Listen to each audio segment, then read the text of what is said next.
Recording progress. Vale. Pues José Bueno, Manuel, pues, cuando quieras, poned vista hablante para ver solo a quien está hablando. Apagad, por favor, todos los micrófonos y adelante. muy bien, bueno, pues gracias, Pepe, gracias a todos los que estáis aquí. Felicito a alguna gente nueva como Claudine, que se nos incorpora hoy a estos actos. Bueno, hoy vamos a comentar el libro de Primo Levi y antes yo quisiera hacer dos referencias.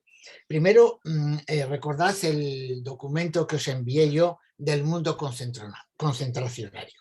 Aunque los campos nazis son la síntesis mayor de esa barbaridad, en aquellos documentos que yo os entregué al principio, pues veréis que, bueno, pues ha sido una práctica en el siglo XX e incluso en el XXI excesivamente generalizada y muy negativo para la humanidad. Por lo tanto, bueno, pues repasad esas notas si tenéis. En segundo lugar, quería deciros dos cosas muy breves sobre Italia en el final de la Segunda Guerra Mundial e Italia y los judíos. Porque, dos datos. Italia entra en la guerra en junio del 40. Fijaos, me parece que entra el día 10 y el día 22 Francia se rinde, se firma el armisticio. Es decir, que Italia estuvo durante casi 6 meses esperando a decidirse si iba por uno o por otro. Entra decisivamente y hasta junio del 43, entra con toda su potencia. Pero en junio del 73 el rey Víctor Manuel, que seguía siendo una monarquía, destituye a Mussolini y lo sustituye por el general Badoglio. Incluso a Mussolini lo encierran en una cárcel. Y de esa cárcel lo liberan los alemanes y entonces se produce una escisión en Italia. Por un lado está la Italia del sur, que sigue siendo el Reino de Italia, que está aliado ya con los aliados, y por otro lado lo que se llamó la República Social Italiana o la República de Salò, de la que teóricamente la figura era Mussolini, pero que ya estaba supeditada totalmente a los alemanes. En el año 45, en abril, cuando Mussolini ve que ni siquiera esa República de Salò tiene posibilidad de sobrevivir, intenta huir, y eso ya lo sabemos, es detenido, lo matan a él y a todos sus acompañantes y luego lo cuelgan en la plaza pública. Hasta el año 43, los judíos italianos no sufren una especial persecución. Bien es cierto que había habido ya desde el 38 algunas leyes antisemitas, pero con menos fuerza que quizás, por supuesto, que en Alemania y en todos los países aliados de Alemania. Pero en el año 43, cuando se crea la República de Salò y son los alemanes los que empiezan a mandar, es cuando se empiezan ya a ver las primeras persecuciones. En Italia se supone que había unos 50.000 judíos. Lo que hacen es, los que pueden se van hacia el sur y allí en el sur no son perseguidos. Pero los que desde el centro para el norte, desde Roma para el norte, que por otro lado era la zona más rica, allí sí que son perseguidos. Se les lleva a unos campos de tránsito. Había dos, el de Fossoli di Carpi, cerca de Módena, y el de Bolzano. Precisamente en el de Fossoli estuvo, como lo cuenta, Primo Levi.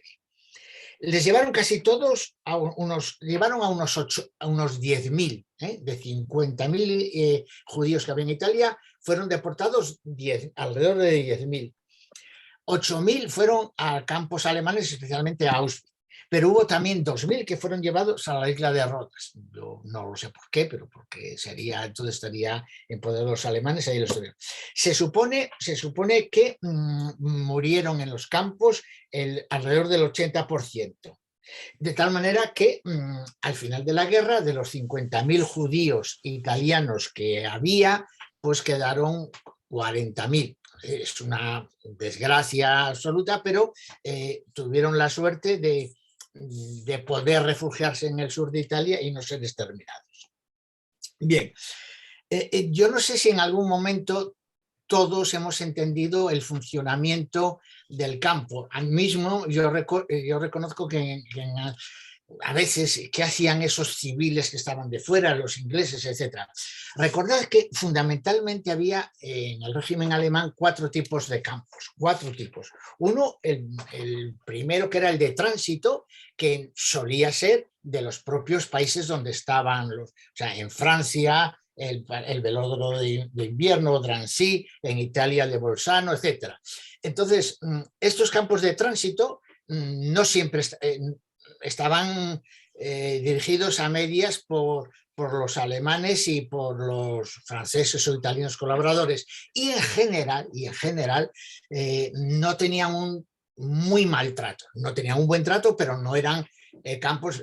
Hay textos, cuando leímos hace unos años la novela de Amat Piniella, K.L. Reich, pues él mismo comentaba cómo cuando les llevaron con los alemanes cambió toda su vida, porque en aquellos campos de tránsito no estaban tan mal. Después están los campos de prisioneros de guerra, que eso lo ha habido en todos los países y en todas las guerras. Aquí, en esta novela, son sobre todo los ingleses. Los ingleses, que tienen un régimen especial. Sabéis vosotros que teóricamente en los prisioneros de guerra no están obligados a trabajar, pero bueno, si recordáis la película del puente sobre el río Kwai, era ese tema, eran unos prisioneros y la lucha era entre los que decían que nosotros no queremos trabajar y los otros sí querían.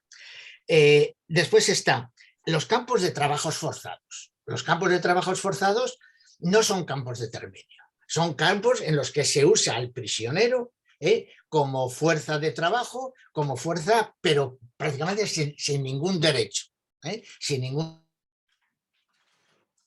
tipo de contraprestación económica, etc. En el campo en el que está Primo Levi es precisamente un campo de trabajo. Otra cosa es que en ese campo de trabajo murieran por las condiciones, pero no era un campo de exterminio. Porque los campos de exterminio eran aquellos en los que se les llevaba a las personas para matarlas. Cuando vieron que no podían matar a todos, es cuando se inventaron las cámaras de gas, los hornos crematorios, etcétera, ¿no? Les llevaban a unas duchas y según llegaban y les mataban allí y les metían a los hornos.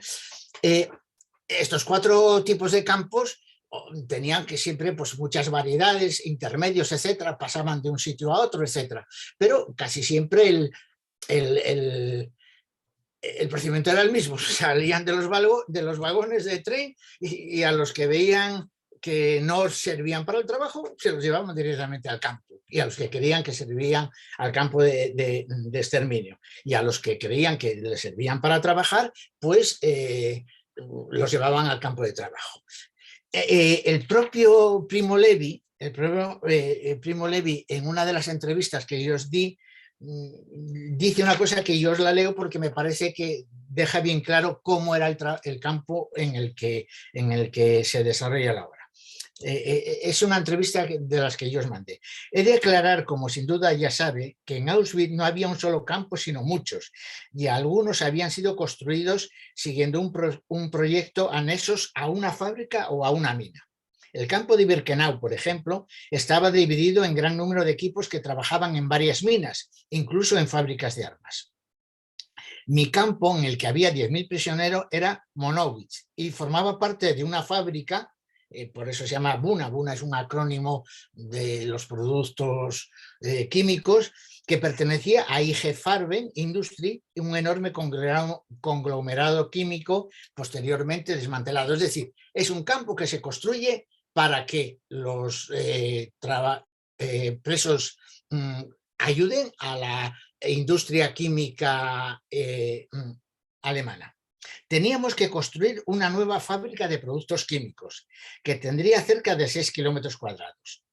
La obra estaba bastante avanzada cuando yo llegué y todos trabajábamos en ella. Y a ver, también trabajaban allí prisioneros de guerra ingleses, presos franceses, rusos e incluso alemanes. Por supuesto, también había polacos libres y voluntarios, hasta había voluntarios italianos. Es decir, que en ese gran complejo, aparte de las barracas donde están los prisioneros, había otro tipo de trabajadores, incluso algunos libres. Por eso él muchas veces dice, yo cambiaba esto, cambiábamos con personas libres que trabajaban en esa misma unidad de producción. En total, aproximadamente 40.000 individuos, de los que nosotros, los 10.000, éramos el nivel más bajo, el último peldaño. El lager de Monowitz, formado casi exclusivamente por judíos, debía de suministrar la mano de obra no cualificada.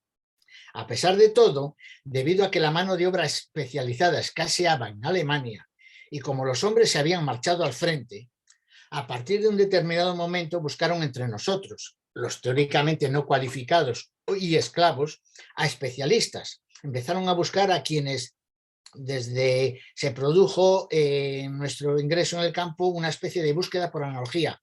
A todos nos preguntaron qué edad teníamos, qué diplomas, qué oficio.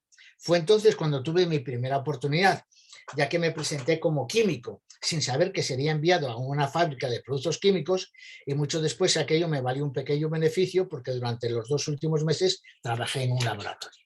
Es decir, que si en algún momento dado os ha producido alguna dificultad de entender cómo se relacionaban, porque si se tenían ese régimen tan estricto, ¿quiénes eran esos hombres libres de fuera de las alambradas? Bueno, pues esto está aquí.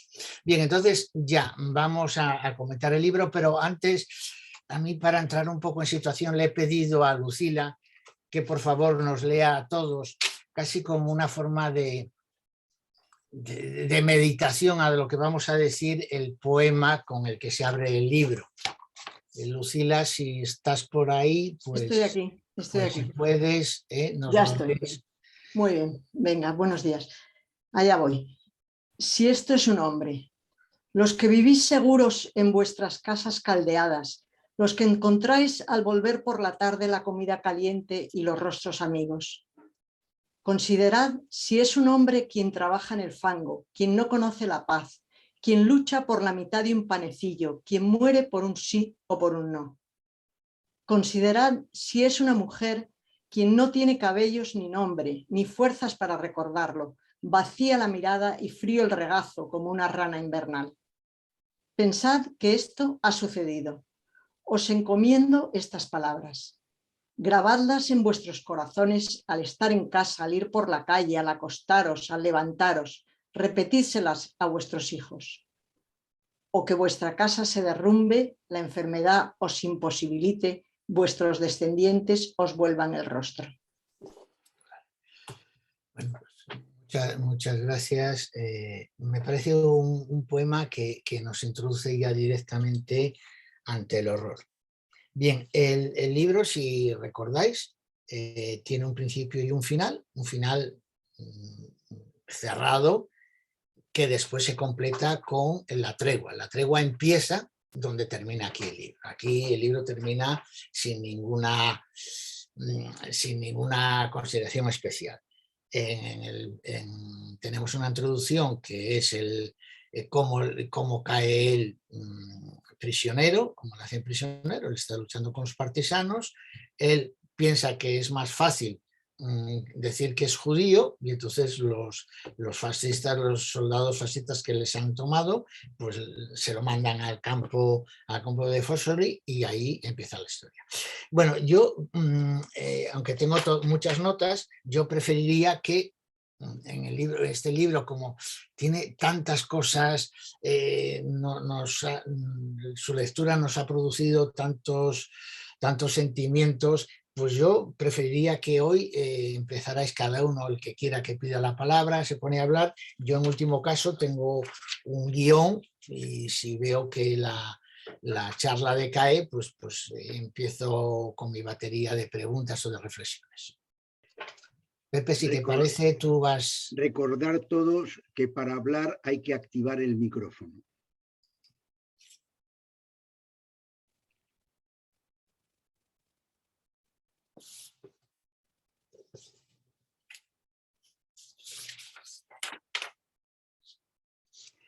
Si os parece, el primer comentario por qué escribe y para quién escribe. Es decir, este hombre, recordad, empieza a escribir cuando está en el laboratorio.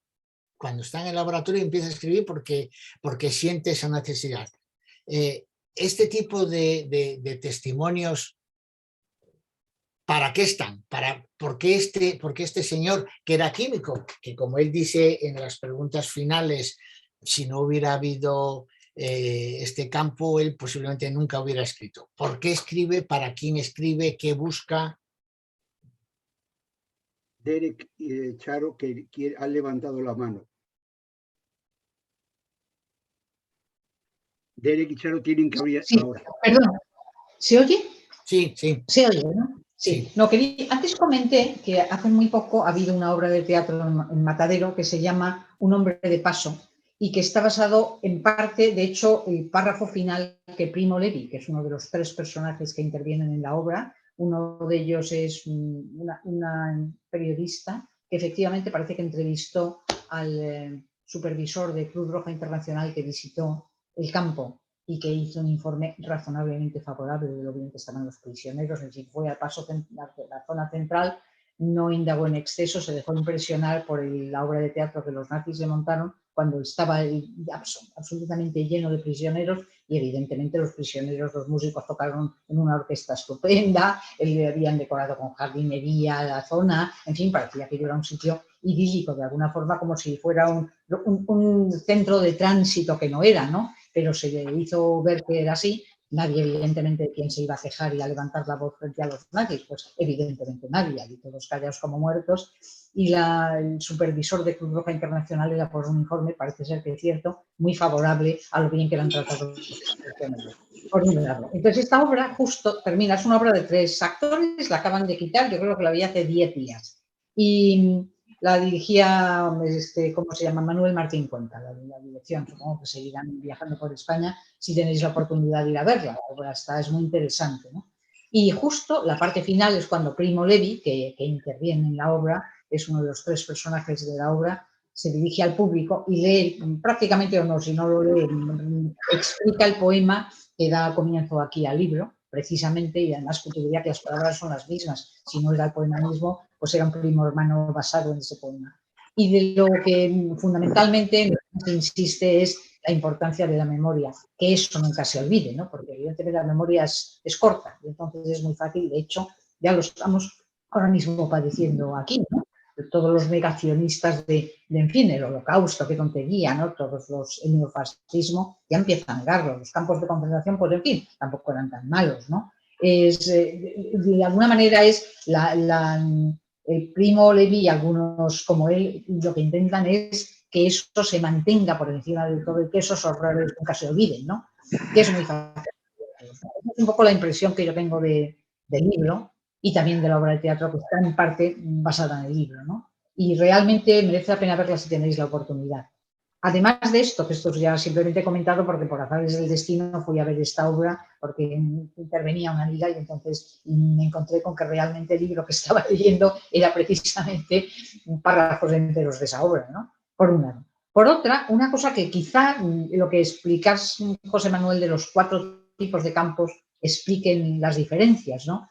Pero yo recuerdo haber leído hace ya, pero muchos años, un libro de Mariano Constante que se llamaba algo así como Los años rojos, que él hablaba de Mauthausen, porque Mauthausen tuvo, me parece que está en Austria ese campo, ¿no? O estaba en Austria.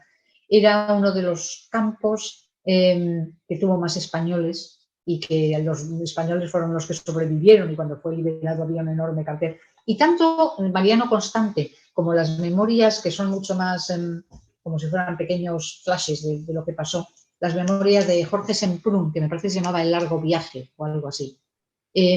La impresión que te daba cuando las leías, que también evidentemente eran un homenaje a los españoles que sobrevivieron, pero fundamentalmente impedir que la memoria se perdiera, ¿no? De lo que había sucedido. La imagen que yo siempre tenía en ese momento, quizá porque eran tipos de campos en los que había más españoles y sobre todo más presos políticos españoles, que hubo bastante, yo recuerdo que el campo era igual de atroz, pero la capacidad de solidaridad entre los prisioneros, sobre todo los que eran pues, comunistas, socialistas, era gente que estaba acostumbrada a estar organizada en organizaciones políticas realmente semiclandestinas o clandestinas, y que por tanto tenían más hábito y más solidaridad entre ellos de lo que luego se ve en las memorias de Primo Levi. O sea, Primo Levi habla bien de 2, 3, pero habla también de los judíos, por ejemplo, los judíos de Salónica, que fueron los únicos que se mantuvieron como una piña, apoyándose unos a otros frente al resto del campo. Esto era pues como la supervivencia individual. O sea, en cuanto te dabas la vuelta, te clavaban una navaja, te robaban el trozo de pan, el judío de tu pueblo, básicamente. Entonces, un poco la desmoralización que eso provoca cuando lo lees. Es verdad que, claro, cuando lees que unos no hablaban idiomas comunes, no se entendían unos con otros, los italianos eran unos cuantos, luego los franceses, luego los griegos, luego aquello era una torre de Babel donde encima tenían que aprender a entender malamente el alemán por la supervivencia, porque no entenderlo te suponía la muerte, ¿no? Entonces es muy desmoralizador cuando lo lees la falta de solidaridad entre prisioneros, ¿no? Verdaderamente, excepto en un par de casos, o sea, deja muy mal sabor de boca cómo se pudo llegar a esos niveles, ¿no? de que el capo judío que le hacían encargado con un mínimo poder sobre el resto se encargaba de putear de mala manera al resto, aunque fueran sus primos, ¿no? Porque le iba la vida en hacerlo para que a él no le pasara lo mismo. Es decir, ese sinsabor que deja el libro, porque verdaderamente dices, qué falta de empatía y qué falta, cómo se puede llegar, o sea, es lo de si esto es un hombre, se llega a tal nivel de atrocidad que pierdes la conciencia de la humanidad y vas a salvarte a ti mismo, aunque eso suponga que se muera el de la cama de arriba, ¿no? El de la litera tercera que tienes encima de ti, porque se deshaga pedazos y yo puedo sobrevivir. Y cuando ya se llega a ese nivel de falta de empatía y de falta es que han conseguido los nazis realmente que se pierda prácticamente el sentido de la humanidad, ¿no? Y ya no eres un hombre, ya eres una cosa y una mierda que vas a sobrevivir de mala manera, ¿no? Por encima de todos los demás. Eso es un poco la impresión que yo tengo del libro, que es muy desmoralizadora en este sentido. No sé cómo serán los tomos siguientes, pero que contrastando con los recuerdos que yo tenía de las memorias de Mariano Constante y las de Jorge Semprún, este es especialmente desmoralizador, ¿no? Gracias, Charo.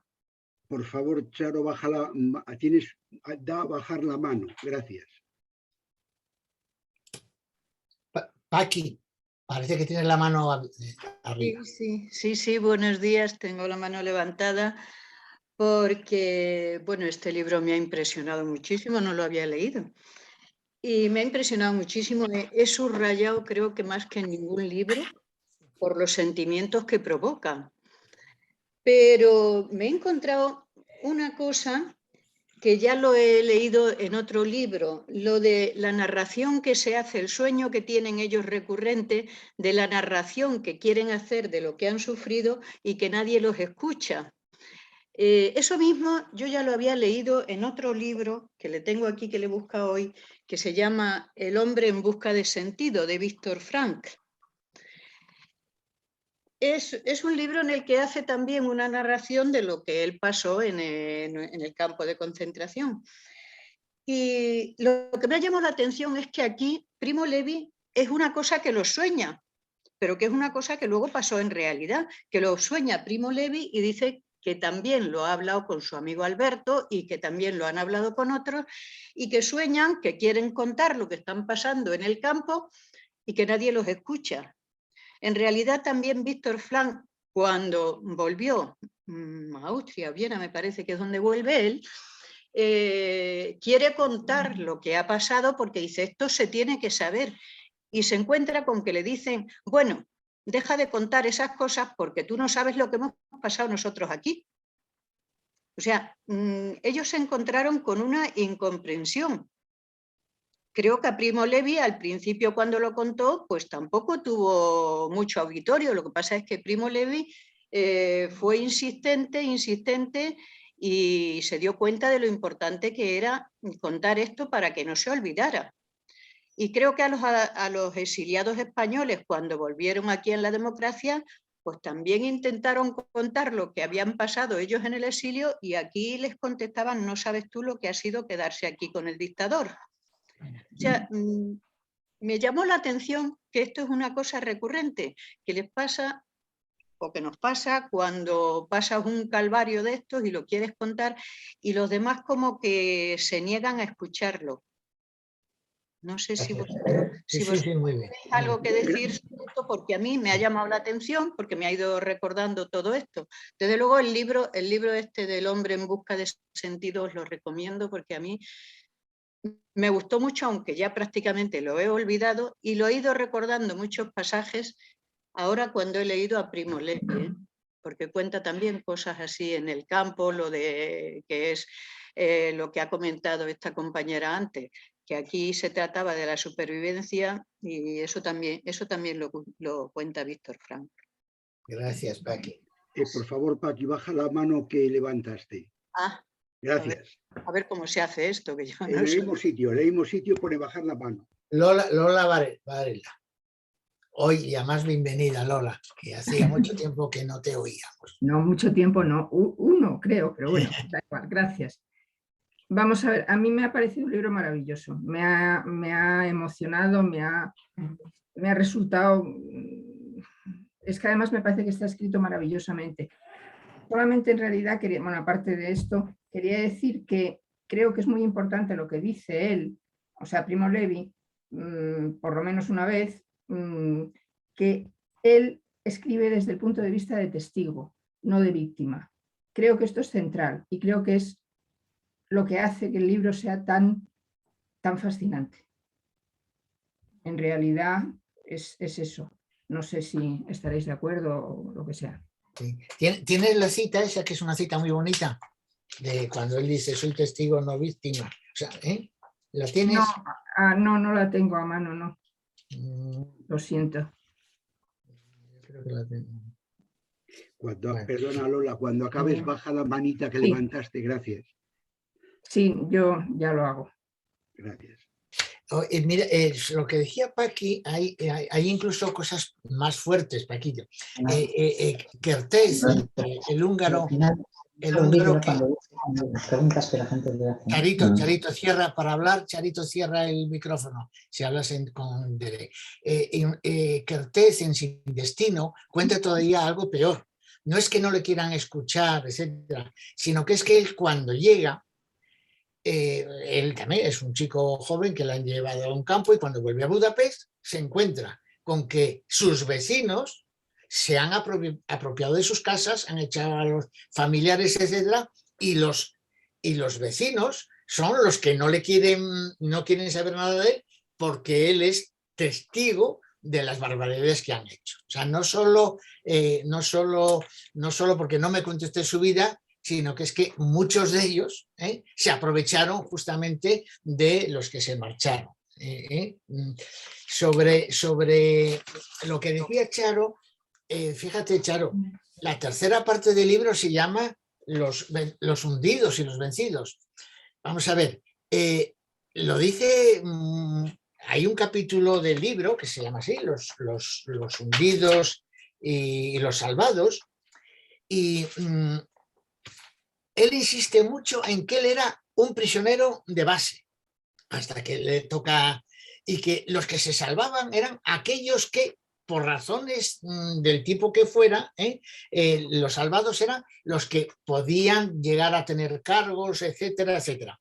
Justamente cuando lo que ocurrió a Semprún es que aquel campo de Birkenau, donde él estaba, era un campo sobre todo de políticos, y políticos comunistas. Y los políticos comunistas en el campo se organizaron. Y porque fijaos que aquí, incluso a veces en las reflexiones finales le preguntan a él, ¿pero por qué no rebelabais, etcétera? Es que insiste mucho Primo Levi, que los que eran de base estaban condenados a la muerte, no podían hacer nada, mientras que en algunos campos donde, incluso fijaos que en el libro y en la obra de Semprún a veces ha habido mucha polémica, porque había que enviar cada día, tenían que enviar a cada día quienes iban a un campo o a otro, a un trabajo o a otro. Y eso en Birkenau lo llevaban los comunistas, lo llevaba Jorge Semprún. Y entonces a los comunistas no les llevaban a los peores sitios. A los comunistas les llevaban a los mejores sitios que podía. Y eso pues ha dado lugar a una gran literatura sobre eso. Es decir, que en esos campos había, y eso lo dicen todos, un individualismo feroz para sobrevivir, pero siempre había un grupo de gente, porque les hicieron capos, porque tenían oficios, etcétera, que pudieron sobrevivir. Pero él, hasta 2 meses antes, él insiste, nosotros éramos basura, musulmanes. Pepe, ¿sigues dando las palabras? Baja la mano, por favor, José Manuel. Olga. Ah, sí. Olga tiene la palabra. Bueno, retomando lo de Paqui, ese sufrimiento y ese no ser escuchado no en vano llevó al suicidio a la mayoría de las personas que dieron testimonio, a Primo Levi, Jana Merí y otros. Es muy impresionante, no sé si habéis leído El dolor de Marguerite Duras, porque lo que ella cuenta es como espectadora la llegada de Robert Antelme de los campos de concentración, el estado en que viene su pareja y el rechazo que provoca ver a ese desecho humano. Yo quería rescatar del libro también la calidad literaria.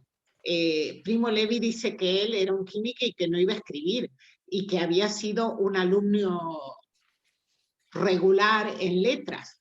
A lo mejor habrá sido un alumno regular, pero sabemos que la formación humanística de la escuela italiana es importante. Y a mí me emocionó mucho cuando él recita la Divina Comedia. Que alguien se sepa la Divina Comedia de memoria ya tiene un mérito.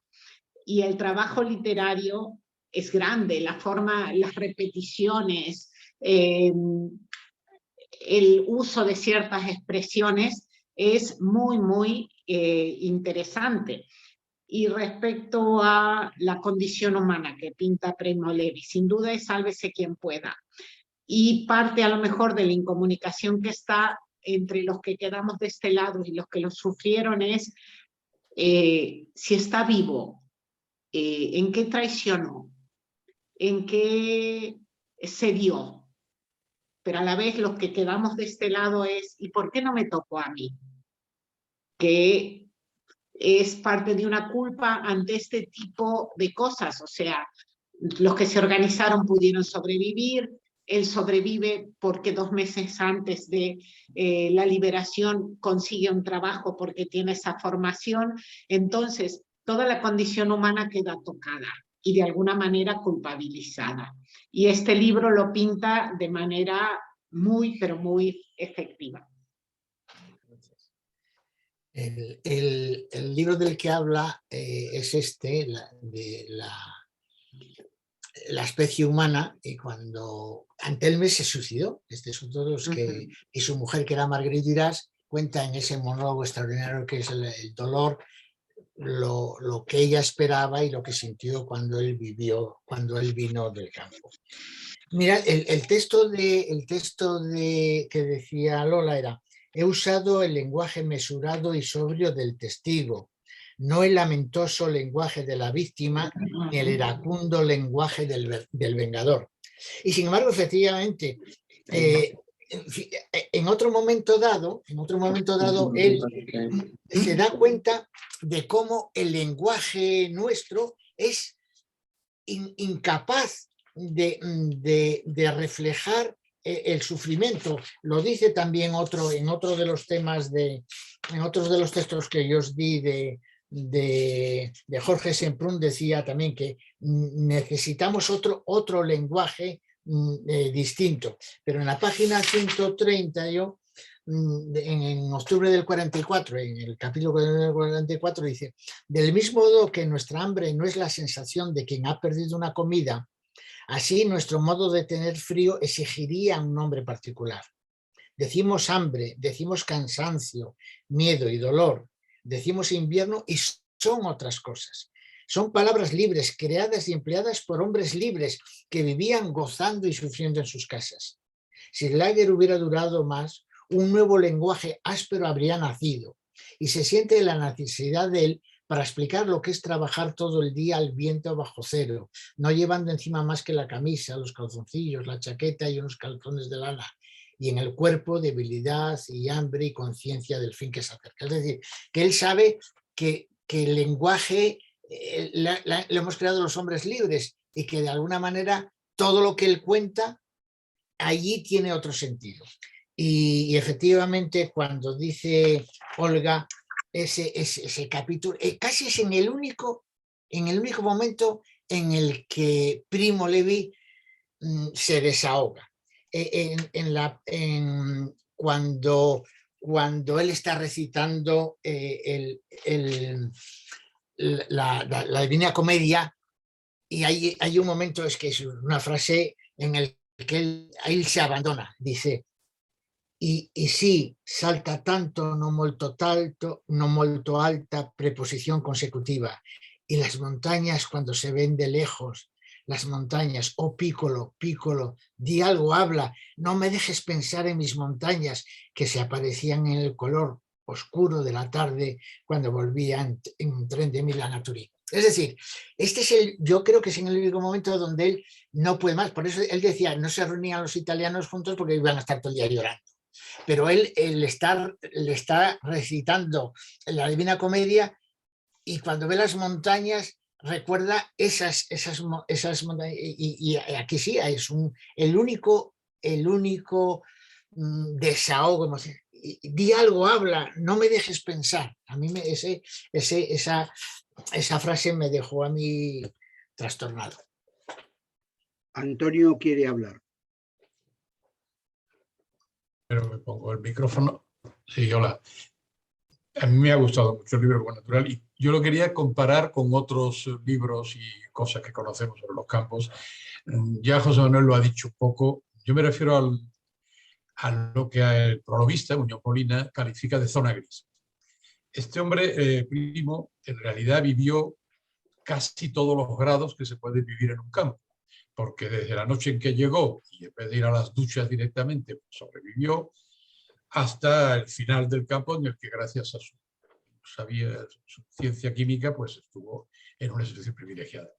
Efectivamente, en los campos, en este como en todos, hay una zona gris. Hay entre el SS, el comandante del campo, y los SS, y el último pobre desgraciado que va a las duchas y muere, hay todos unos grados en que la naturaleza humana se expresa, en particular en lo que él llama los prominent, que es la palabra alemana, efectivamente, que se utilizaba para distinguir a aquellos que tenían algún tipo de responsabilidad en el campo.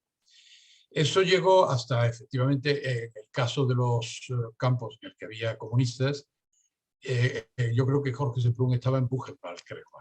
Sí, Buchenwald, sí, perdón. La lectura de lo que cuenta Jorge Semprún es, al principio casi te sorprende, ¿no? Porque te parece que están como reunidos en una célula comunista y están a salvo de...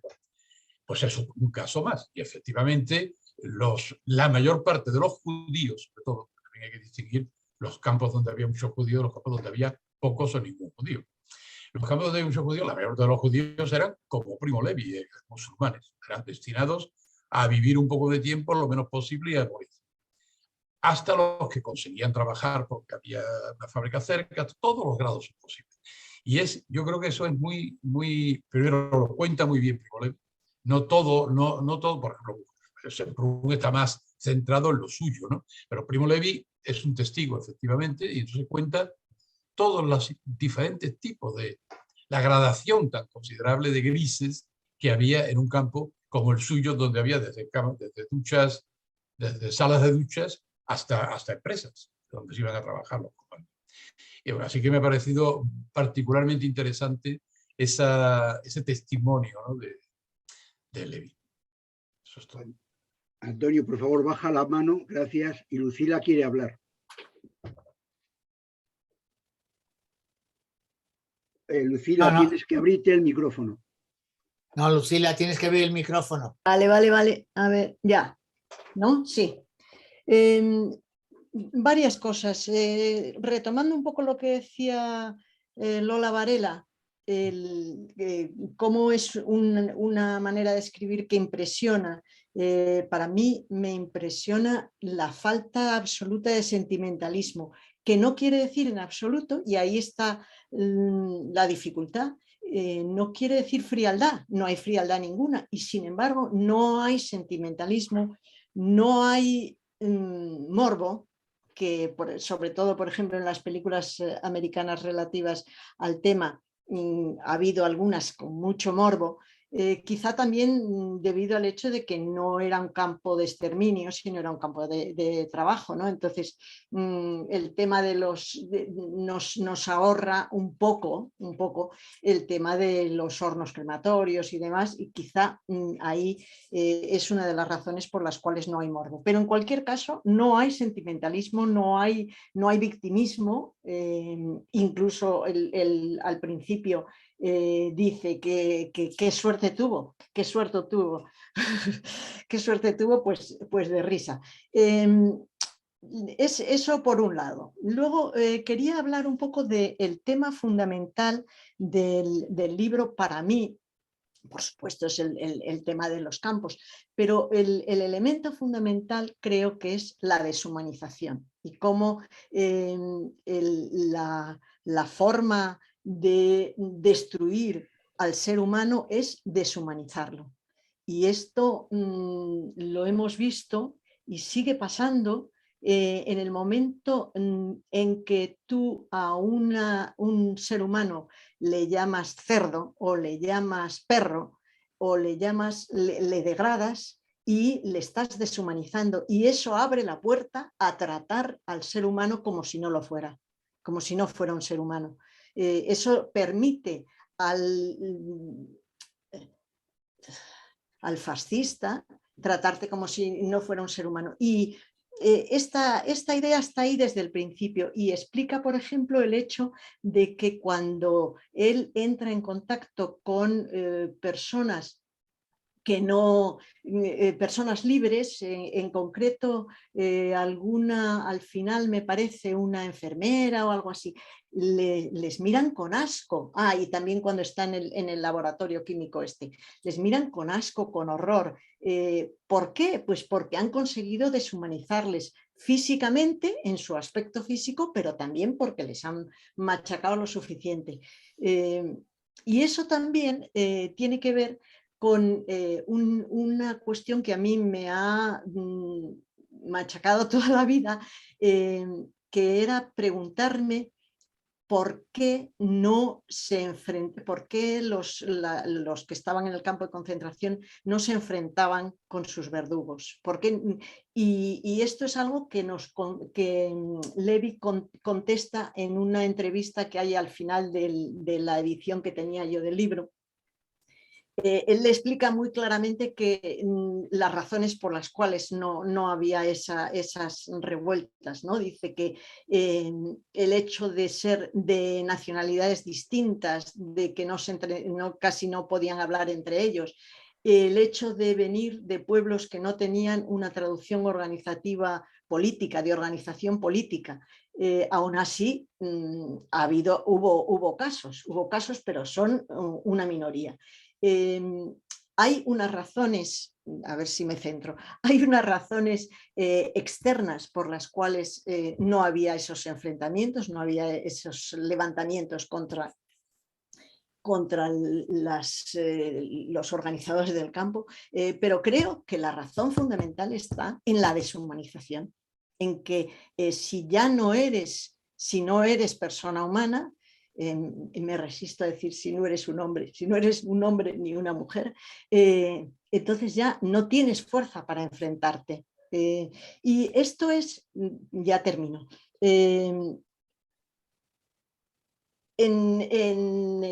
para mí también, ya había leído el libro y la primera vez yo me preguntaba cuál es el significado de si esto es un hombre. ¿Qué quiere decir si esto es un hombre? El poema nos lo aclara mucho, ¿no? Con esa maldición que nos condena al final que nos va a pasar cosas tremendas que si no consideramos, si no somos capaces de pensar en pensar en la humanidad de esos seres que aparentemente carecen de ella. Y sin embargo, en uno de los textos que nos mandó José Manuel, que es...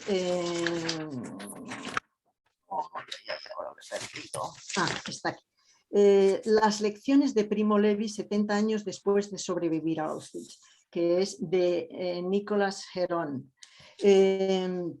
Este hombre interpreta, y me parece muy interesante, dice, lo leo ya, el imperativo del texto de Levi no es la idea de que uno deba seguir viendo lo humano en lo inhumano, es decir, ver que a pesar de ese aspecto físico, a pesar de estar machacados, siguen siendo humanos.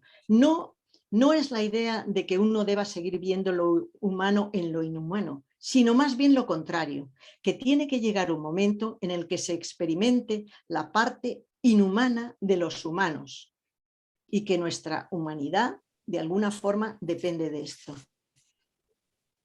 Esta interpretación me deja confusísima. Sí relaciono esto con lo que dice Levi, que los que se salvaron no eran los mejores. No eran los mejores porque los que se salvaron fueron los que tuvieron la oportunidad o el valor, no, los que pudieron trampear y eso les permitió salvarse. No sé si es esa deshumanización a la que se refiere Levi. Lo dejo ahí, a ver si alguien lo retoma. Gracias. Gracias, Lucía. Baja la mano, por favor. Ya voy. Estelia quiere hablar. Sí, hola. Retomando las últimas palabras, yo he visto muy claro cómo él explica que los que sobrevivieron es porque tenían, aparte de la suerte, lo que llamamos hoy inteligencia emocional, intuición, o sea, valores personales o herramientas de tener una mente, pues supongo, más serena, más coherente, no dejarse abatir como le había pasado a Víctor Frankl, ver la bondad de la naturaleza, del sol, del cambio de estaciones, en fin, unos recursos que les hacía estar más enteros y saber sortear con inteligencia todas las adversidades, así como supervivientes. No los más preparados, ni los de más fortaleza física, que también era otro ingrediente, pero también quiero hablar de que no transmite ningún resentimiento, como habéis dicho, morbo, sentimentalismo, y que él dice que el odio a las personas pues quedó, no pertenecía a él, odiar a personas individuales, sí al sistema, por supuesto, porque a partir del 45, 46, pues se diluye, se esfuman esas personas, pasan a ser fantasmas, y dice, ¿cómo vamos a odiar a fantasmas si no existen? Entonces eso también le da pues una dimensión muy gratificante, ¿no? a la lectura y al libro en general. La última parte, que él va por institutos de secundaria, por centros culturales y se somete a preguntas importantísimas, es muy, muy generoso en las respuestas y nos viene a interrogar sobre por qué existía tanto antisemitismo ya a finales del siglo XIX. Yo creo que es algo que le preocupa mucho, el por qué existía en la historia de la humanidad ese rechazo al ser judío. Y nada más, por ahora me ha encantado el libro, muy sencillo, muy inteligible, pero es verdad que ya llevamos muchas dosis así de tristezas, Gracias. Gracias, Griselia. Ana Cañas quiere hablar. Tienes que abrir el micrófono, Ana, porque si no, no te oímos. Que incidiendo sobre lo que decían antes también, de la deshumanización, que es lo más grave, ¿no? Lo vimos ya en el libro anterior, poniéndole números a las personas, no dándoles ni el nombre. Y el final del libro, justo cuando la última pregunta que él contesta en esas entrevistas, la última parte dice: ¿a qué atribuye el haber sobrevivido? Y el libro acaba con la siguiente frase. Dice: quizá haya desempeñado un papel también la voluntad que conservé tenazmente de reconocer siempre, aún en los días más negros, tanto en mis compañeros como en mí mismo, a hombres y no a cosas, sustrayéndome de esa manera de aquella total humillación y desmoralización que condujo a muchos al naufragio espiritual. Me parece que aquí lo refleja perfectamente, me gusta mucho, vamos, me ha encantado el libro, me ha impresionado lo de hundidos y salvados, me dejó cao, pero vamos, el saber que una persona que cumpla las reglas, como mucho, en 3 meses se muere. O sea que era impresionante. Pero vamos, me parecía importante. El final refleja muy bien lo que él siente de verdad, la deshumanización tan espantosa que supuso. Nada más, me alegro mucho haberlo leído. Baja la mano. ¿Me dejas hablar a mí, Pepe? Otra cosa que a mí me ha impresionado, no impresionado porque ya lo sabías, pero aquí se recalca.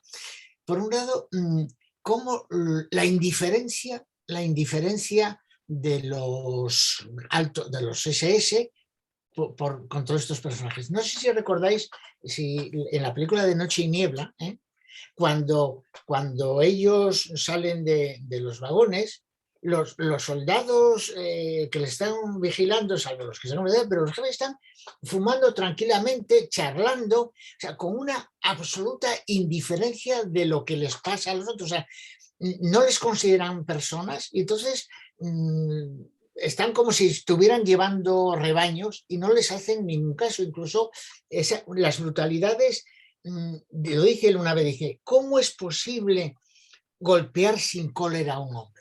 Es decir, que el ser hombre indica que también si eres malo, si haces violencia, la haces porque estás enfadado. No, ellos, él dice, pero es que nos pegaban sin ninguna razón. Tú eras algo... Y en las respuestas del final hay también otra reflexión al respecto, y mucho antes de que Hannah Arendt hablara de la banalidad del mal. Ese tema, él dice los monstruos existen, pero son demasiados pocos para ser realmente peligrosos. Más peligrosos son los hombres comunes, los funcionarios listos a creer y obedecer sin discutir, como Eichmann, como Hess, comandante de Auschwitz, como Stangl, comandante de Treblinka, como militares franceses de 20 años más tarde asesinos en Argelia, como los militares norteamericanos de 30 años más asesinos en Vietnam.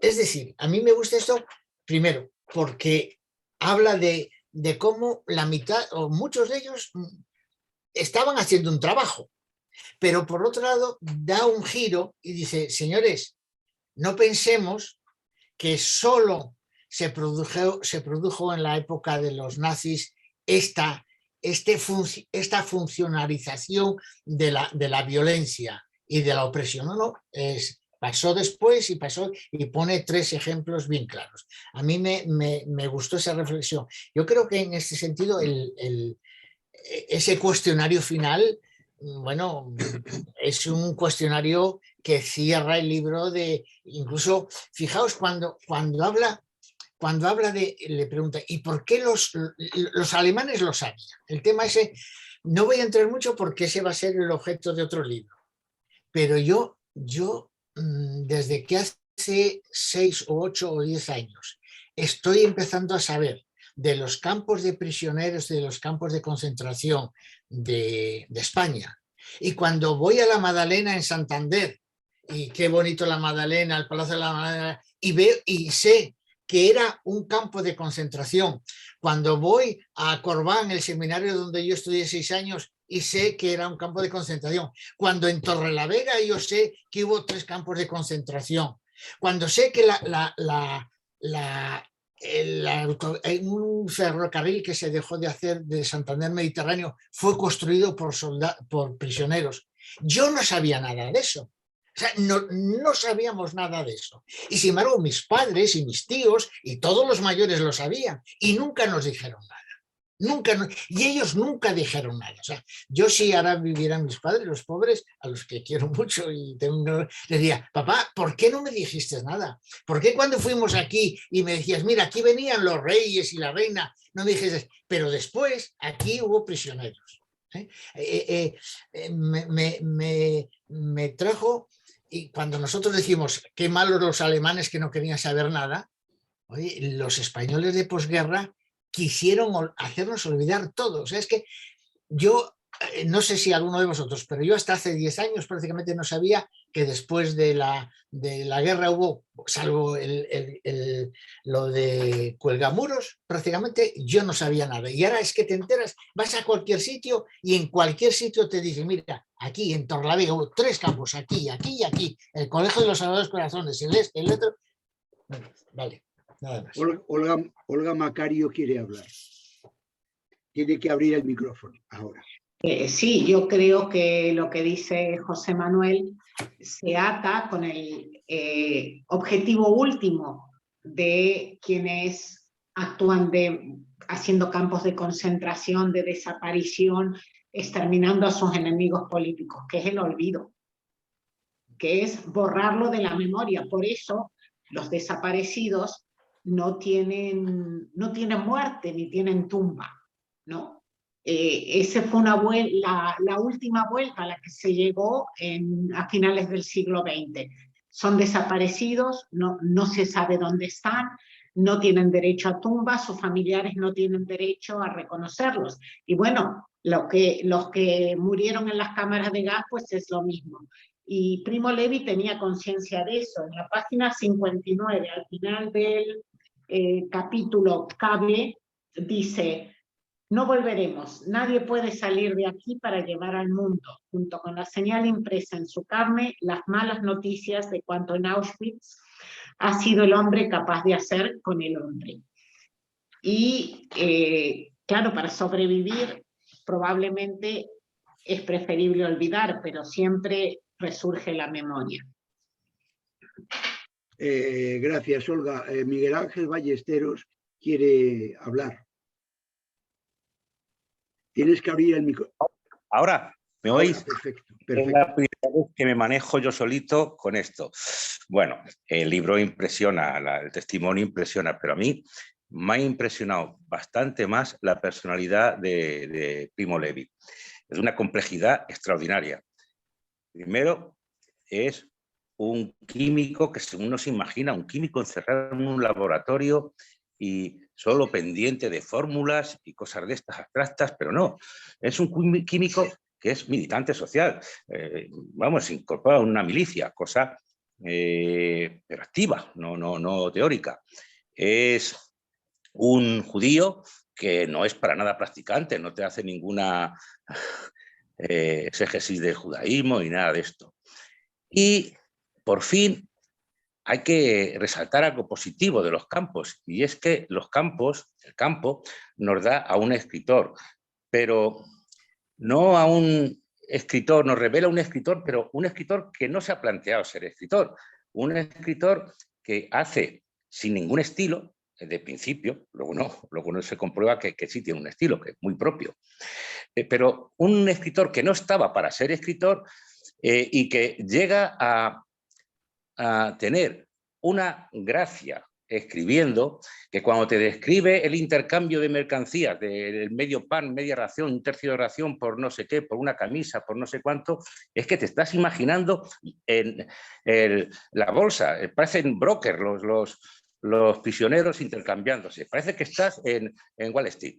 Y esa gracia y ese humor negro, dado lo que está contando, que es terrorífico, te hace reír. Te paras un momento y dices, la gracia que tiene este señor. Bueno, hay otra cosa que es para mí de él extraordinaria, es el conocimiento que alcanza de la condición humana. Lo describe con una precisión de científico. Sin tratar de ser emotivo, te llega a cómo describe, ¿esto es mío o no es mío? Vale, cómo describe esa emoción. Y luego se ha hablado mucho de la comparación con Semprún. No tiene nada que ver, porque es que Semprún es es un prisionero, pero es un prisionero que está organizado con otros prisioneros y tal, y este hombre es que va por libre, y entonces yendo por libre te llega a hacer el testimonio, para mí, más rotundo de lo que han sido los campos y lo que ha sido lo que pretendía ser la deshumanización. A mí esto me ha recordado un poema que tengo por aquí, si eso lo leo, porque hacemos mucha lectura y luego de poesía un poco menos. Dice, conciencia de ser. Se tratan de destruir la conciencia de ser. Dice, ser piedra, pero mucho más que piedra. Ser, sentirse vivo, animalmente vivo, pero mucho más que un animal. Ser, sentirse consciente de ser persona, pero no cualquier persona. Ser una persona única, intransferible, como Dios, consciente de que no es nada, nada más que memoria, para vivir eternamente en otros, consciente de ser que no eres nada. Bueno, llevan a los hombres a destrozarles la conciencia de hombres, primero animales, les tratan como animales, les alimentan como animales, les explotan como animales, después cuando ya no pueden más son cosas, y como cosas les tiran, les queman, les aprovechan luego las cenizas y tal. Esa destrucción del hombre que narra Primo Levi es fundamental en la novela. A mí me ha encantado, la novela, el testimonio, me ha encantado mucho el libro, pero me ha encantado mucho más él, y sobre todo los apéndices cuando explica las cosas, me ha encantado, me ha gustado mucho. Bueno, pues nada. Gracias, corto, Miguel Ángel. que no se cortaré, me cortéis favor. vosotros. Gracias. Joaquín quiere hablar, José Manuel.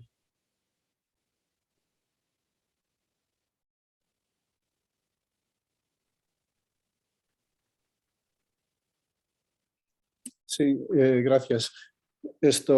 Bueno, primero agradecer a todos los que han intervenido antes, que yo creo que todos los comentarios han sido muy, muy útiles y bueno, confirmar que la novela, o como queramos llamarle a este libro, es un libro magnífico y eso te deja realmente pues con mal cuerpo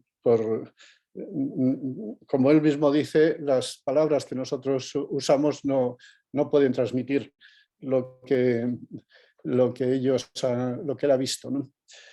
Pero bueno, yo me he fijado en una de las respuestas que da a este cuestionario del final. En la página 207 dice: me parece muy grave la reciente innovación soviética por la cual algunos intelectuales disidentes son sumariamente declarados locos, encerrados en institutos psiquiátricos, etc.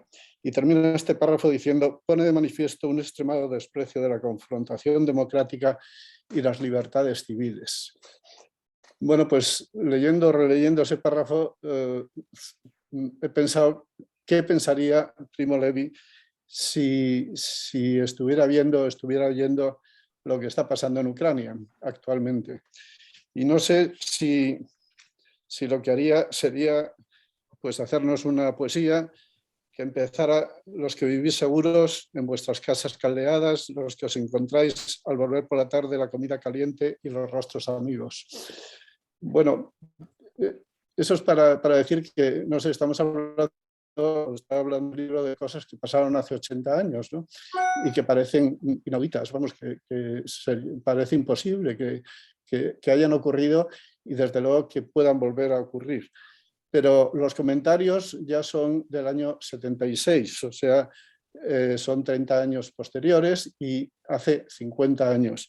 Y ahí, pues bueno, pues cita este caso de la innovación soviética, como él la llama, pero han pasado 50 años y estamos en Ucrania. Con lo cual, no sé, creo que la humanidad va para atrás, definitivamente da para atrás. No es que repita las cosas, sino que las repite con mucha más crueldad, con mucha más deshumanización, con mucha más sofisticación, porque las armas y los modos de oprimir y de destruir pues son mucho más eficaces, ¿no? Nada más, gracias. Gracias, Joaquín. Baja la mano, por favor. Gracias. Ahí, José Manuel, hay un chat. Sí. Creo que es Pilar González. ¿Lo lees tú, por favor? No, sí. Dice, lo que ha señalado Lucila remite quizás a una lúcida visión de Levi por cuanto y complejo nos constituye, de cuánto y complejo nos constituye, donde lo bueno siempre, sin tomar partido hasta mancharse, no es posible. Ver hoy el film Un héroe. No sé, esta película Un héroe, no sé si a lo mejor se refiere a que hoy mismo se pone en la televisión esa película, no lo sé. Yo quería hacer dos reflexiones nuevas que no se han hecho hasta ahora. Él era un judío y da la impresión de que no era un judío practicante. Por otro lado, él no sabe yidis, el que hablan los judíos, y 2 o 3 veces se refiere a rabinos con cierta, a veces con respeto, pero hay un momento en el que hay una frase que a mí me deja es que este hombre es capaz de hacer esas frases redondas cuando está viendo a un rabino que es muy viejo y que está rezando porque se ha salvado, porque teóricamente cuando están haciendo esa saca al final, lógicamente era de los que iban a ir a caer, pero no ha caído, y dice, ahora todos están, es el final del capítulo que se titula Octubre del 44. Ahora están todos raspando atentamente con la cuchara el fondo de las escudillas para sacar las últimas pizcas del potaje y se forma un trasteo sonoro que quiere decir que la jornada ha terminado. Poco a poco prevalece el silencio y entonces, desde mi litera, que está en el 3er piso, se ve y se oye que el viejo Kuhn reza en voz alta con la gorra en la cabeza y oscilando el busto con violencia. Kuhn da gracias a Dios porque no ha sido elegido, o sea, no ha sido elegido para esos que van a matar, ¿no? Que van a llevar a eso. Y dice, Kuhn es de las pocas veces que él se atreve a decir en serio cosas. Kuhn es un insensato. No ve en la litera de al lado a Beppo, el griego que tiene 20 años y pasado mañana irá al gas, y lo sabe y está acostado y mira fijamente a la bombilla sin decir nada y sin pensar en nada. No sabe Kuhn que la próxima vez será la suya. No comprende Kuhn que hoy ha sucedido una abominación, que ninguna oración propiciatoria, ningún perdón, ninguna expiación de los culpables, nada, en fin, que esté en poder del hombre hacer, podrá ya remediar nunca. Y ahora viene. Si yo fuera Dios, escupiría al suelo la oración de Kuhn. Bueno, si yo fuera Dios, escupiría al suelo la oración de Kuhn. Es decir, cómo la religión como consuelo, o sea, en este mundo tan cruel, ¿qué pinta Dios? O sea, si Dios existiera y lo consintiera, había que matarlo. Bien matado, bien matado. Estuvo, nada más. Fernando quiere hablar. Miguel Ángel, por favor, si puedes bajar la mano, te lo agradecemos. En relación con lo que acaba de decir José Manuel sobre lo de Kuhn, es que realmente lo que yo creo que critica Levi es el egoísmo de Kuhn. Es decir, con tal de salvarme yo, me importa 3 cominos los demás. No sé qué oración iba a hacer a Dios en ese sentido. El libro a mí me ha gustado mucho, está muy bien escrito, está muy bien parcelado, los distintos capítulos responden realmente a su título, el contenido responde completamente a su título. Y los 2 elementos fundamentales para mí son lo que ya habéis citado de la deshumanización. Y la deshumanización es un sistema que los alemanes, como bien organizados y planificados, la llevan, digamos, como si fuera una maquinaria de precisión. La deshumanización comienza, aparte de la aglomeración en los vagones que los llevan a los campos de concentración, en el hecho de que nada más bajar de los vagones, los llevan al campo, los desnudan, los afeitan, le ponen un traje a rayas que los uniformiza, de tal manera que crean una masa homogénea en la que no se distinguen las individualidades. O sea, que es un sistema, pero científico, perfectamente pensado para que cada vez se sientan menos personas. Y en relación con lo que se ha dicho antes de que se ha cuestionado, se ha preguntado mucha gente de por qué no se sublevaron contra sus guardianes, ya que había muchos, eran una cantidad importante y además de diversas nacionalidades que podían haber hecho, digamos, quizá a lo mejor en grupos presión. Pues porque sencillamente yo creo que la labor de deshumanización no solamente era entre los guardianes y los prisioneros, sino entre los mismos prisioneros, fomentada por los guardianes, con objeto de evitar la solidaridad entre ellos, con lo cual divide y vencerás. Por eso había unos que tenían unos favores, que conseguían protectores en el campo y entonces tenían mejor trato con otros. La deshumanización también se manifiesta no solamente en el trabajo, sino también a mí me ha sobrecogido la descripción de los dormitorios. Eran, en primer lugar, las literas tenían que compartirse, no eran ni individuales. Y tenían que estar empujándose unos a otros porque no cabían. Y cuando tenían que estar en pie con vistas a una inspección, no cabían de pie en los pasillos estrechos que había. O sea, es una cosa impresionante. No, está perfectamente reflejado, perfectamente estudiado. Y después también quería decir una cosa, retomando un poco lo que ha dicho Joaquín, y por desgracia, por los acontecimientos actuales que tenemos en relación con Ucrania. Este Putin miente más que Stalin. Porque al final del libro se ve cómo los campos de concentración, como otros, se van liberando progresivamente con el avance ruso.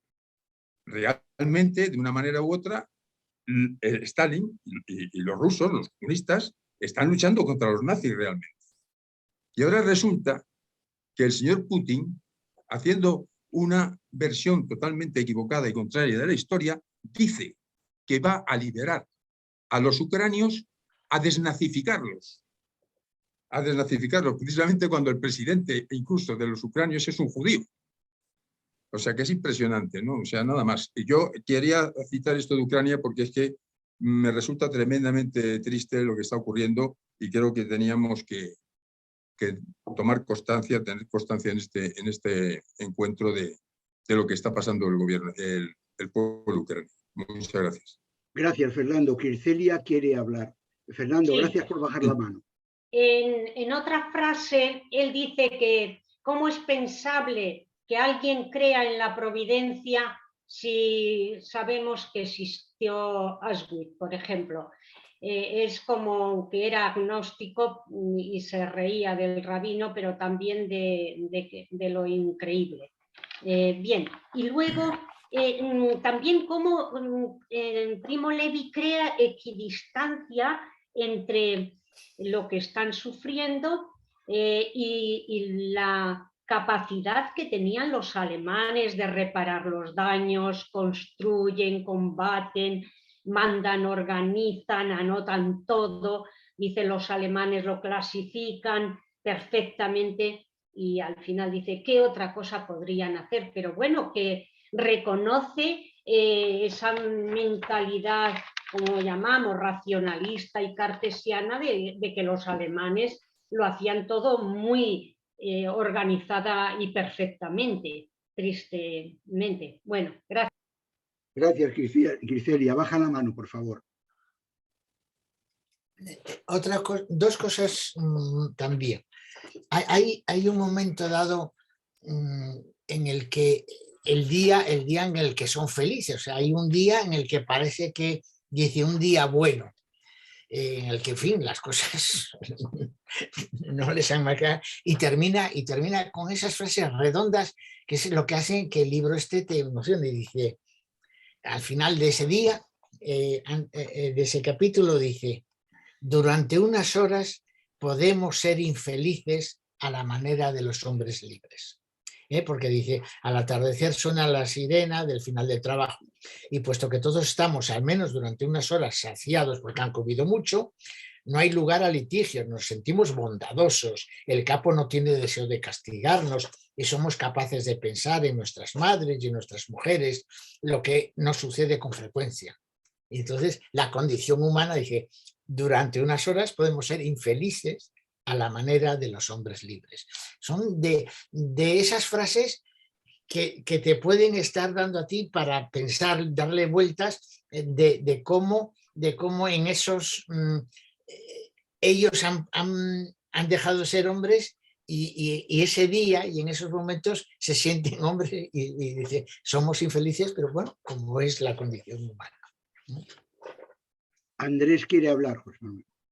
Bueno, sí, yo recuerdo que leí este libro hace mucho tiempo y la verdad es que había olvidado un poco ya lo bueno que era. De hecho, en otra reunión que tuvimos sobre algo que ver con el fotógrafo de Mauthausen y tal, que me pareció una novela muy eficaz en cuanto a la descripción de los horrores, dije que era tan eficaz como la de Primo Levi. Yo ahora tengo que reconocer pues que no, que como lo de Primo Levi, pues realmente que yo sepa no hay nada parecido. Bueno, por un lado, la descripción de lo que pasa tanto en el campo como fuera, cuando van a trabajar, todos los personajes perfectamente descritos, el lenguaje sencillo, natural, la ausencia de metáforas, no como en el anterior, recordáis, con aquellas metáforas matemáticas tremendas. Y luego, claro, yo lo que todo se ha dicho ya. Alguien ha comentado que efectivamente el libro se lee con horror, pero también con un placer, y se observa en el escritor un sentido del humor.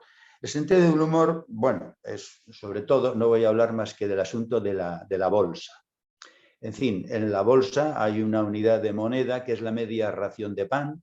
Con esa media ración de pan duramente pues ahorrada por la mañana, se va precisamente a ese lugar que está en una esquina del lager y allí empiezan los intercambios. Yo, vamos, es decir, no he podido dejar de sonreír cuando leía todos estos cambios, las alzas y las bajas del precio, la cobertura de la moneda, como dice él. Y bueno, voy a leer un párrafo 2 porque me parece que son muy significativos y muy descriptivos. Dice, van provistos en el mejor de los casos de la mísera media ración de pan que con esfuerzo doloroso han ahorrado desde la mañana, con la esperanza insensata de que se presente la ocasión de un trueque ventajoso con algún ingenuo, desconocedor de las cotizaciones del momento. Es decir, que hay cotizaciones que van variando, llegan unas polacas, no sé qué. Bueno, después dice, ha habido periodos en los que se ha pagado una ración de pan por bono premio, es lo que daban a la gente que se portaba bien. Luego 1 1/4, también 1 1/3. Una vez ha sido cotizado a ración y media, pero luego el suministro de Majorca, el tabaco malísimo que había, ha disminuido y entonces, al faltar la cobertura, la divisa se ha precipitado de golpe a 1/4 de ración. Luego cuenta cómo se venden, se compra tabaco, se compra medio litro o 1 litro del brebaje, aquel, cómo alguien se come los trozos que hay debajo, lo vuelve a cambiar, en fin, todo esto creo que indica que este hombre tiene un sentido del humor que es de agradecer y desde luego Yo este capítulo lo he repasado porque como está ya uno cansado efectivamente de ver tanta miseria, pues este capítulo le devuelve a uno la sonrisa. Es todo. Gracias, Andrés. Cuando puedas bajar la mano, gracias. Ahora mismo, a ver, ahora mismo, pues sí, En el reacciones. chat, ¿no? Reacciones, en reacciones abajo, bajar la mano, ahí está. Gracias. Pepe, ¿cómo nos conduces, hijo? Con humanidad. Es que la semana pasada estuve con el pastor del pueblo, paseando. Nos pastoreas, Pepe. Sí, Reyes quiere hablar y Paqui también. Gracias. Gracias, Pepe. Es que no sabía cómo levantar la mano y es que no daba a levantar la mano. Lo he hecho varias veces, pero no daba a levantar. Has levantado la mano, pero has escondido la cara. No, es que no daba a levantar. No, daba el simbolito, daba la mano. Bueno, no, yo quería comentar que lo que me has dicho tú, José Manuel, lo que has comentado de los campos españoles, sí, a mí también me impresiona mucho, porque yo creía también que era solamente el Valle de los Caídos. Entonces, no sé lo que se ha escrito, me gustaría, si alguien lo sepa, que me lo diga o que te lo diga a ti, sobre cómo funcionaban esos campos de trabajo. ¿Dependían de las empresas, dependían del ejército, dependían de quién dependía? Y el programa de reducción de penas por el trabajo, ¿y hasta cuánto duró? ¿Hasta qué año desapareció?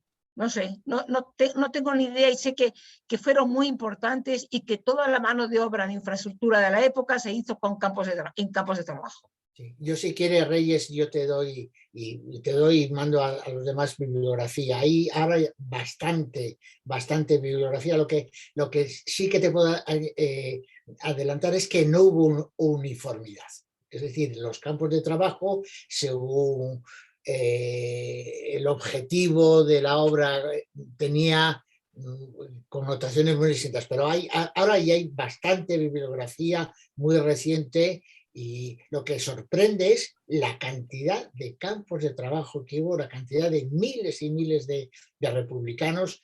Algunos, fijaos, el canal de Guadalquivir, pues lo construyeron ellos, pero el ferrocarril ese de Santander Mediterráneo, aunque después se dejó, no se ha usado nunca, lo hicieron ellos, pero yo te mando información. Vale, gracias. Perdona, Reyes, hay un libro, perdona que se llama Los campos de concentración de Franco, de Carlos Hernández de Miguel, que te pongo aquí, editorial Maxi, creo, y habla de ellos. No lo he leído, lo he comprado, pero no lo he leído todavía, lo siento.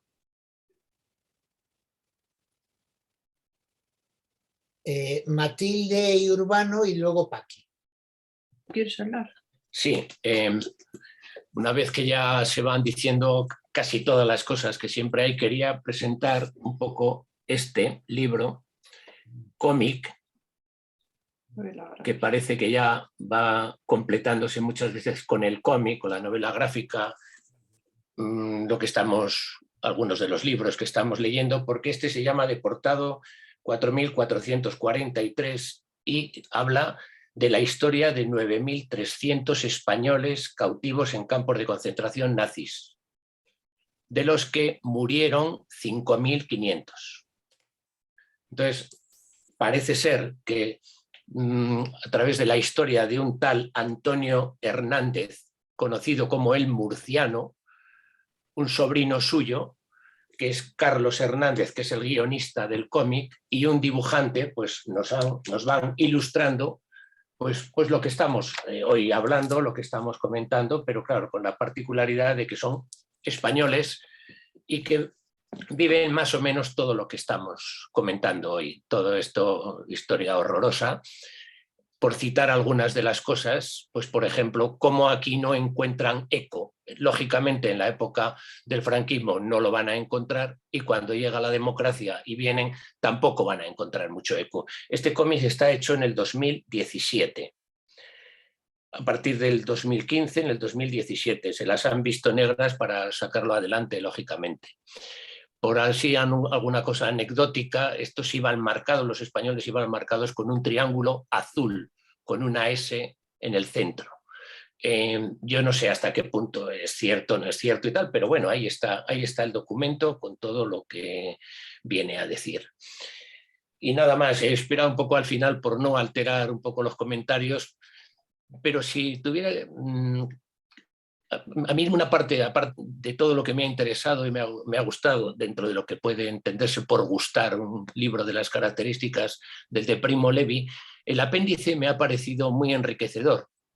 Quizá por estar dirigido a alumnos, por estar dirigido a estudiantes, por ser también muy sencillo, y el apartado en el que habla de un poco por qué los judíos se encuentran en este tipo de situaciones con más prevalencia que otros pueblos, que otros tal, me ha chocado porque se ponen ahí un montón de razones que dice, pero al final él dice, y yo no estoy de acuerdo en el fondo con todas estas razones que están ahí, que son... Y habla de la locura, de la concepción del ser humano y de que quizá incluso el propio Hitler pudiera tener sangre judía y tal. Y hoy que se está hablando de también esta locura de Putin y tal y cual, pues no sé hasta qué punto ese elemento nos deja ahí de reflexión. Nada más. Gracias, Urbano. ¿Puedes bajar la mano? Gracias. Sí, sí, sí. Gracias. ¿Hay pedidas más palabras? Lucila, por ejemplo. No, que primero Paqui la tenía. Bien, perdón. Vale. Hay que abrir el micrófono, Paqui. No, solo quería decir que es que yo no soy capaz de escribirlo en el chat, no sé, a mí lo escribo pero luego no sale, no lo sé. Solamente quería decir que la película esta que ha puesto alguien, Un héroe, yo creo que se refiere a una película que están poniendo ahora en los cines, que se llama Un héroe, que es de un iraní que se llama Asghar Farhadi, y que casi todos yo creo que hemos visto películas de este señor. Yo imagino que se refería a esto a la persona que lo ha puesto, que estaban diciendo que si era una película que ponían hoy en televisión, no creo, yo creo que debe ser la de que están poniendo ahora en los cines. Debe ser interesante porque todo el cine que he visto de este señor es muy bueno. Nada más que eso quería decir. Gracias, Paqui. Charo y Eric querían hablar. Sí, quería comentar, hablábamos de los campos de concentración del franquismo, que evidentemente, gracias a Dios, como los españoles somos un poco menos organizados que los alemanes, nunca funcionaron con esa precisión tan milimétrica como funcionaron en los nazis, ¿no? Hay una cosa graciosa hablando de los campos, y es que hace 2 días estábamos en una comida de amigos, que algunos de los cuales acababan de volver de León y habían estado en el parador de San Marcos. Yo creo que estábamos 14 o 15 personas allí sentadas, muchos británicos, claro. Y cuando comenté yo, pues eso fue uno de los más importantes campos de concentración salvajes del franquismo, fue el parador, lo que hoy es el parador de San Marcos. No lo sabía, por ejemplo. Y entonces realmente te quedas, mucha gente se queda, sí, pues ni idea, ¿no? Efectivamente, digamos, la cortina de humo sobre todo lo que fue la represión franquista, pues fue tremenda, ¿no? Y lo sigue siendo, o sea, a fecha de hoy muchísima gente se entera porque alguien lo comenta, si no, nunca lo habría sabido, ¿no? Por un lado. Y por otro lado, hablando de que Primo Levi habla, con otra gente que salió de campos, los supervivientes de campos de concentración, de cómo la gente no quería oír lo que ellos tenían que contar. Bueno, yo creo que en parte se explica no porque no les interesara, sino porque la gente de diferente manera lo pasó muy mal. Recordemos simplemente ¿cómo se llama? Una mujer en Berlín, ¿no? Es decir, lo que pasaron los supervivientes que no habían atravesado campos de concentración, pero que claro, salir de repente de la Segunda Guerra Mundial y encontrarte con todo destruido, las has pasado canutas, es decir, no es posiblemente el mejor momento para que nadie se interese por tus desgracias, ¿no? Eso de no me lo cuente, que yo también he sufrido mucho en ese momento. Evidentemente la memoria hay que revitalizarla, pero que quizá el mejor momento para traer a la memoria las desgracias y las atrocidades que se han vivido no sea ese, cuando todo el mundo está intentando sobrevivir, intentando sobreponerse a lo mal que lo ha pasado de una manera o de otra, ¿no? No es el mejor momento para eso, efectivamente. Pienso yo que tampoco es un desprecio, simplemente hay que sobrevivir y hay que salir adelante, y el primer impulso no es oír las desgracias que han pasado los demás cuando tú también has sufrido muchas, no es más que eso, ¿no? Gracias, Charo. Lucila creo que quería hablar. Sí, intentaré esta vez ser más breve.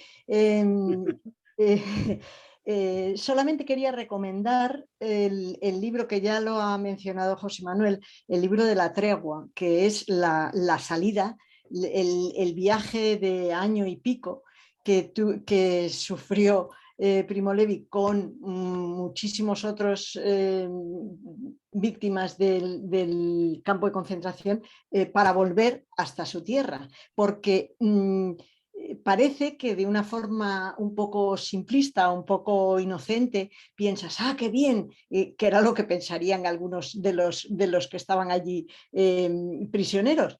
¡Ah, qué bien! Ya liberaron el campo. No, pero es que el liberar el campo fue en la salida del campo, en la salida obligada, y lo explica Primo Levi, que se los llevaron los guardianes.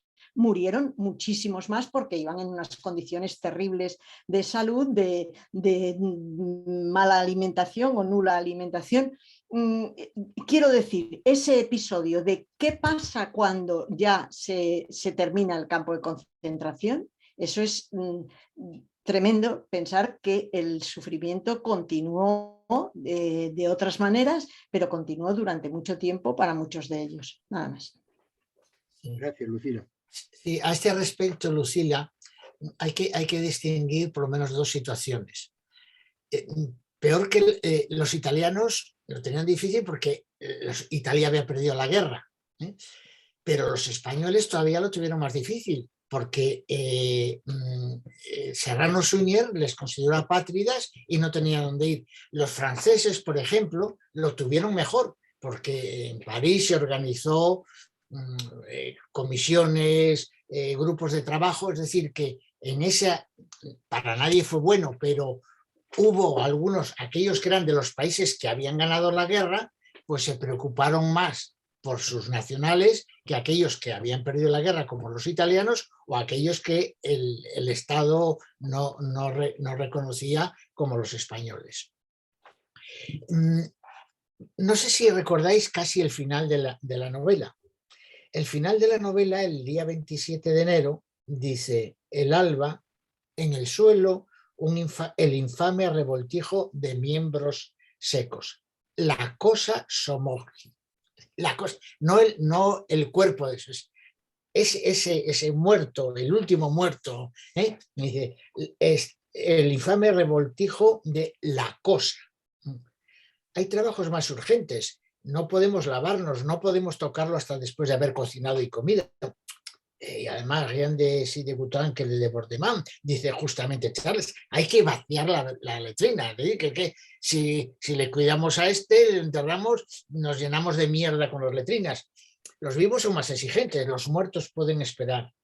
Nos ponemos a trabajar como todos los días.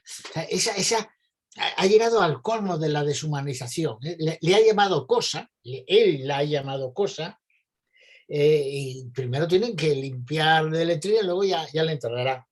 Los rusos llegaron mientras Charles y yo llevábamos a Smogy cerca de allí. Pesaba muy poco. Volcamos la camilla en la nieve gris. Charles se quitó la gorra. Yo sentí no tener gorra. Esa mezcla de ternura, de rabia y por otro lado de sencillez en contarlo, es esa contención que él tiene, es lo que le da al texto esa fuerza. Por otro lado, fijaos la ironía, al margen de que, como ha dicho Lucila, después en el regreso muchos murieron, todos se querían ir del campo cuando los nazis lo abandonan. Y solo se quedaron los que no podían, los que estaban condenados a morir.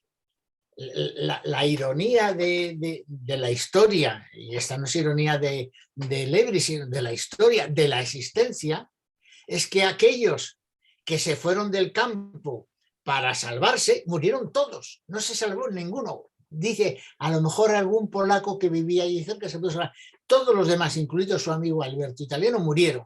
Y justamente los únicos que se salvaron eran los que se quedaron porque no podían ni sobrevivir. Los que estaban condenados a morir fueron los únicos, entre ellos él, fueron los únicos que se salvaron. Los que salieron para salvarse, murieron. Él no lo quiere decir, pero yo lo pienso, es el absurdo de la asistencia. Es decir, tú estás luchando y el destino el hombre no solo es una cosa, es que el hombre es un juguete del destino. Los que creyeron que se salvaban, se murieron todos. Y los que creyeron que morían son los únicos que se salvaron.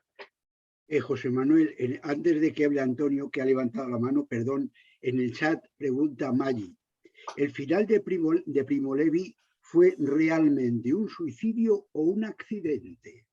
Es que esa es una pregunta, Maggi, imposible. Vamos a ver, hay un documental, os he mandado un documental de un señor que habla todo el tiempo sobre ello. Es decir, hay muchas razones para pensar que no pudo suicidarse, entre otras cosas, porque, por ejemplo, él, no sé si fue a Améry, le criticó que se hubiera suicidado, decía que no tenía, que un testigo, un superviviente de esos no tenía derecho a suicidarse, que tenía alguna, bueno, no se sabe, yo sí que daría lo mismo lo que yo dijera, porque hay mucha gente que ha estudiado y ha escrito y queda ahí el tema muy...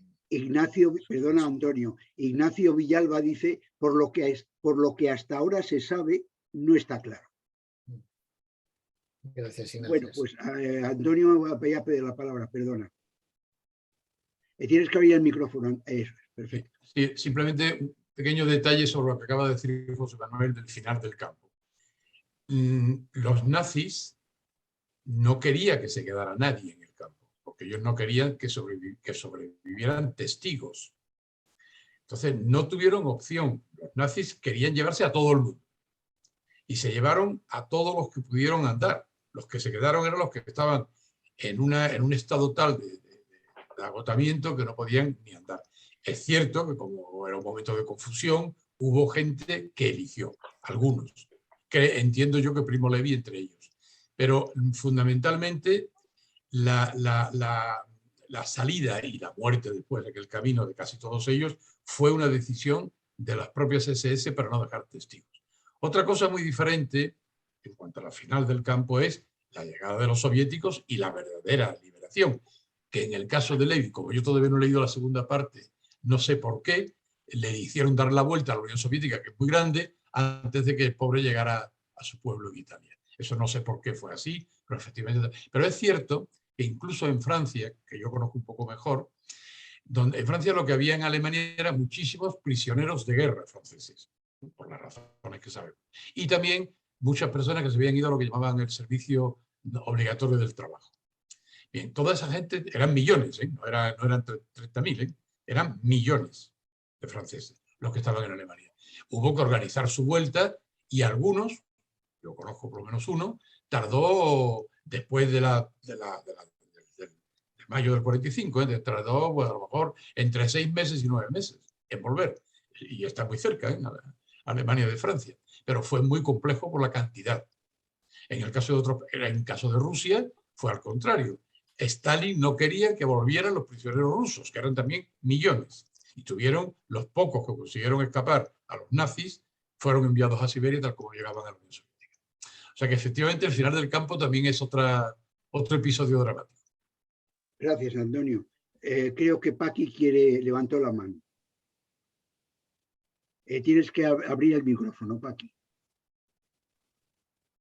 Bueno, era a raíz de lo que acaban de decir, que si Levi se suicidó o no se suicidó. Yo leí hace mucho tiempo un estudio que habían hecho en el que de bastantes maneras demostraban que él no se suicidó porque en esos momentos no tenía ninguna razón para suicidarse, la primera. Y la segunda es que Primo Levi era químico y tenía a su mano más medios para suicidarse con algo químico que pegarse el trastazo que se pegó por el hueco de la escalera. Eso es lo que recuerdo de un estudio que imagino que sería alguien que quería demostrar que quería mucho a Levi y quería demostrar que él no se suicidó. Y además desde un tercer piso, que era un riesgo de no morirse. Era un riesgo también eso de no morirse, pero vamos que el trastazo que... Pues si se tira desde un 10º, pues no sé. Sí, sí, sí. Pues eso decía, pero hace mucho tiempo y desde luego daba bastantes razones. De esas dos me acuerdo, pero no me acuerdo de más. Pero ese estudio existe. Gracias, Pani.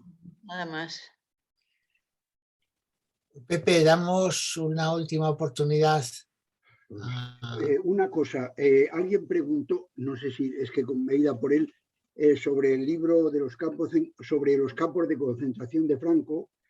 Carlos Hernández de Miguel ha hecho un libro y no lo he leído, no puedo hablar de él, solo decir que existe. Los campos de concentración de Franco, de Carlos Hernández de Miguel, creo que es de Ediciones B, voy a mirarlo a ver. Lo que pone de editorial es esto, que será B, por lo que hizo de otros. Y Maxi, nada más que eso. Es del año 2020, creo. Ahora con las gafas esta no lo puedo ver. El depósito legal es del 20. Bien, pues me parece que entonces vamos a ir cerrando. La verdad que decía, me parece que lo decía, bueno, ahora no recuerdo quién, que es un libro que te acongoja, pero por otro lado es un libro que te reconcilia con la humanidad. O sea, yo la figura de Primo Levi, que yo había leído hacía tiempo, ha emergido ahora yo no sé si habéis visto el documental que os di en el que se le ve él en el autobús yendo a Auschwitz. El documental no es que sea una gran cosa, pero bueno, la emoción de verle, es como cuando ves a un amigo que hace tiempo que no has visto. Hoy me encantaba poderle ver, ponerle la cara. Yo... o sea, me ha reconciliado incluso hasta con la humanidad. Es decir, si a pesar de todo lo que se ha vivido, si a pesar de todo eres capaz de mantener el tipo de esa manera, decir esas cosas e incluso después de 20 años hacer esas reflexiones, chico, tenemos arreglo. La humanidad tiene arreglo a pesar de aquello y de todo lo que puede pasar. Para el próximo día he decidido cambiar el orden. No podemos leer los amnésicos. No podemos leer los amnésicos porque, como alguien decía, vamos a cambiar de tema. Como el orden era los amnésicos, luego el libro, novela, ensayo sobre Irlanda del Norte, vamos a dejar los amnésicos para mayo, y vamos a leer el libro de Irlanda en el mes de abril. La razón es eso, es porque no... necesitamos descansar, ponernos un poco de aire. No digo que lo de Irlanda del Norte no sea tremendo, pero bueno, no tiene... Y lo de los amnésicos, volvemos otra vez. Los amnésicos es cómo la sociedad alemana e italiana y francesa sobrevivieron a después de la guerra, y cómo lo contaron y cómo... Pero como vuelve a ser este tema, yo he decidido... Por mi propia salud mental, dejarnos un mes de descanso. Vamos con los irlandeses. Ved la película Belfast de Kenneth Branagh, que bueno, hay mucho que decir. No, ya dice que no la veamos. Bueno, vale, pero es que, bueno, os daré bibliografía, porque si hay un conflicto que tiene 10 películas extraordinarias, es el conflicto de Irlanda. Pero bueno, hombre, lo de Kenneth Branagh, bueno, pues no, nada. Lola, dime. Lola. Tienes que abrir el micrófono. Perdón, el libro de los irlandeses es fantástico, pero es larguísimo, ¿eh?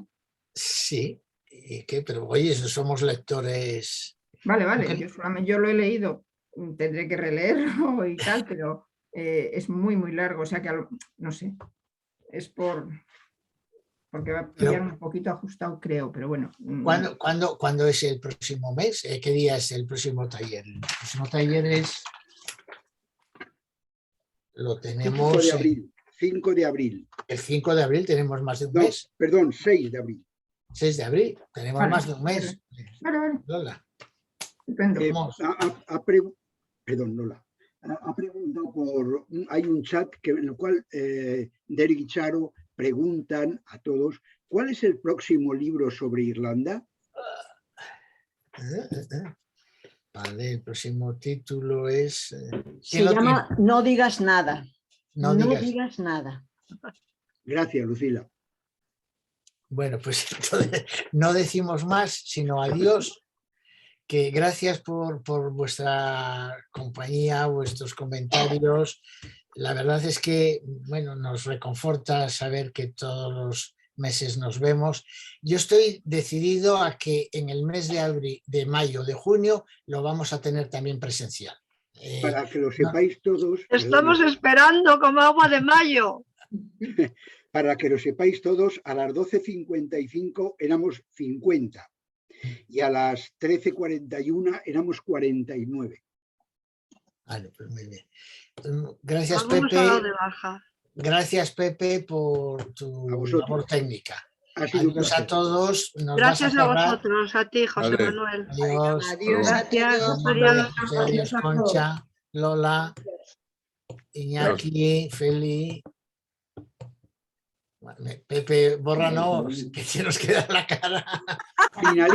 Finalizo ya, ¿eh? Adiós.